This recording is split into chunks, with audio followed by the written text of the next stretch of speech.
নমস্কার। তো সবাই কেমন আছেন? আশা করি অনেক অনেক ভালো আছেন। আজকে মা, আমি আর বৌদি চলে এসেছিলাম নবদ্বীপ ঘুরতে।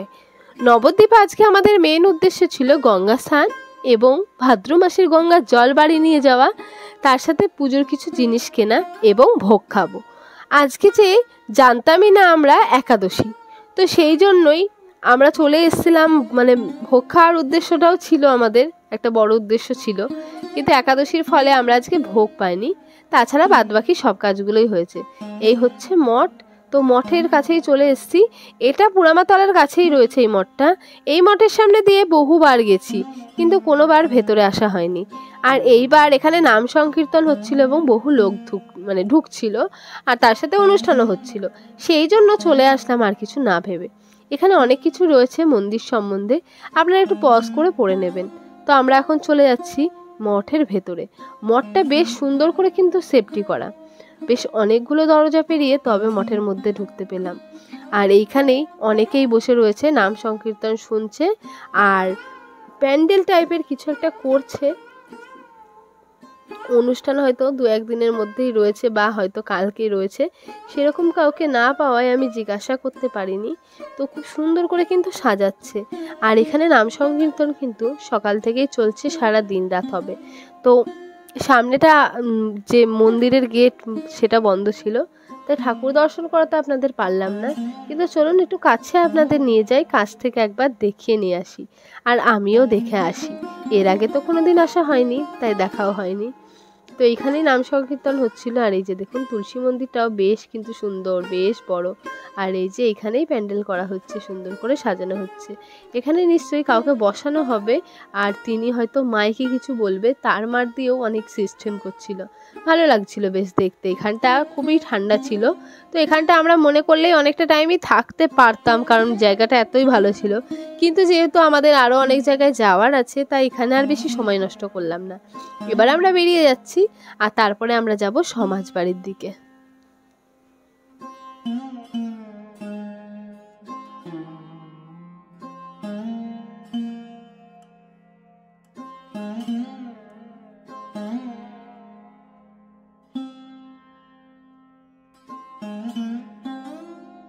আমরা যেহেতু ভেতরের রাস্তা চিনি, তাই ভেতরের রাস্তা দিয়ে খুব শর্টকাটেই চলে এসেছিলাম সমাজবাড়িতে।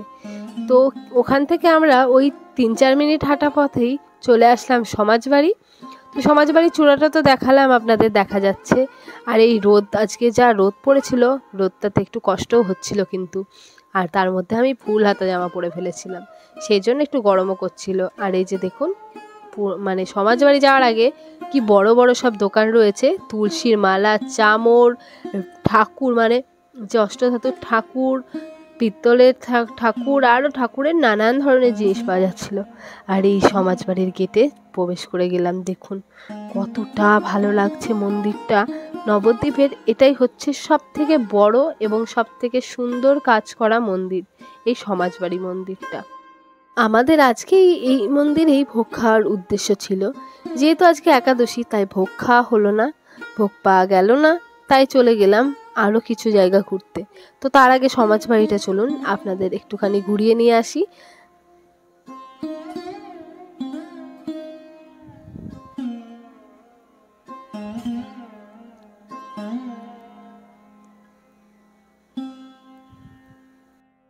আগে থেকে যেহেতু জানতাম না, তো এইখানে এই কাউন্টারে গিয়ে জানতে পারলাম আজকে একাদশী ভোগ পাওয়া যাবে না। তারপরে এখানকার একজন তিলক, যিনি তিলক দান করেন, সবাইকে তিলক সেবা দেন, তো উনি আমাদের সামনে একটা ঠিকানা দিল যে এখানে আমরা ভোগ আজকে পেলেও পেতে পারি।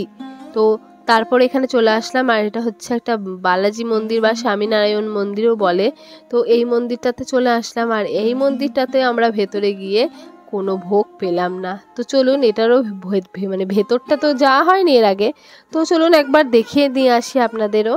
আর ঠাকুর দর্শন এখানেও হয়নি, কারণ 12টাতেই ঠাকুরকে ভোগ দিয়ে আজকে গেটটা দেওয়া হয়ে গেছে ঠাকুরের, তাই ঠাকুর দর্শন আর হয়নি আমাদের মোট কথা এখানে এসে।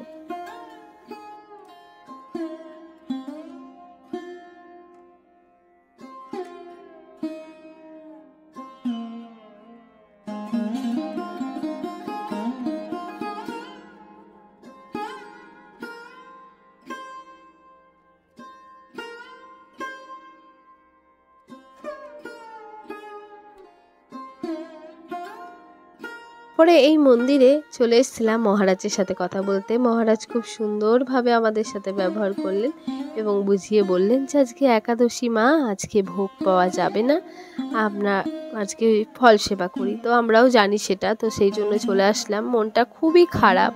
আর এই মঠটা আগে দেখিনি, খুব সুন্দরভাবে মানে ডিজাইন করা ছিল, খালি রংটা করা ছিল না। পরেই আমরা স্নানের ঘাটে চলে এসেছিলাম, গঙ্গা স্নান করবো এখানে।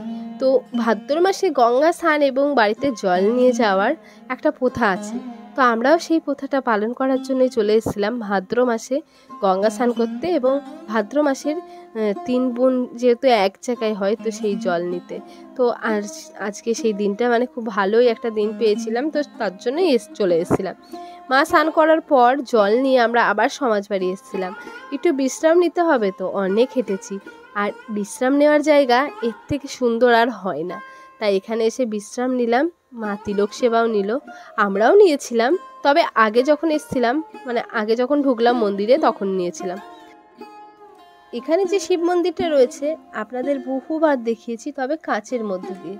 আর যেহেতু খোলা রয়েছে দরজাটা, তাই আপনাদের ভেতর থেকে একবার দেখিয়ে দিলাম। দেখুন কি সুন্দর এখানে শিবলিঙ্গটাকে রাখা হয়েছে, ঘরটাও দেখতে খুবই সুন্দর। তো ভালোই লাগছিল ভেতর থেকে দেখে। আমিও সত্যি কথা বলতে কোনোদিনই এরকমভাবে খোলাখুলি দেখিনি। আর এখানে তো জানেনই বহু প্রাচীন প্রাচীন গাছ রয়েছে, আমার আগের ভিডিও খেয়াল করলে অবশ্যই সেগুলো আপনারা দেখতে পাবেন। তো আজকের মতো ভিডিওটা এখানেই শেষ করব। কেমন লাগলো ভিডিওটা অবশ্যই জানাবেন। তো বাড়ি যাওয়ার আগে কিছু জিনিস কেনার ছিল, সেগুলোও কিনে নিয়েছিলাম। তো টাটা, সবাই ভালো থাকবেন, সুস্থ থাকবেন, নমস্কার।